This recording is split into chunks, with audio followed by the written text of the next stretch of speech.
si Camille Amanda Boncapat from BSE 3A at ito ang aking final output. So, ang kwento ng pag-ibigan ni na Rizal at Yunora is parang isang magandang kwento siya pero nauwi din sa kalungkutan. Wala namang dapat sisihin sa kanila dahil maraming dahilan kung bakit hindi naging matagumpay yung kanilang relationship.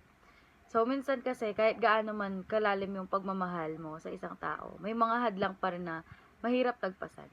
So, si Rizal kasi ay abala siya sa kanyang mga pangarap, sa kalayaan ng Pilipinas, and kailangan niyang isakripisyo yon.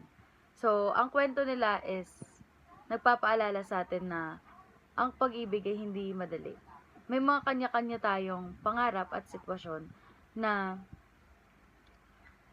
kahit minsan hindi ito nagkakasundo.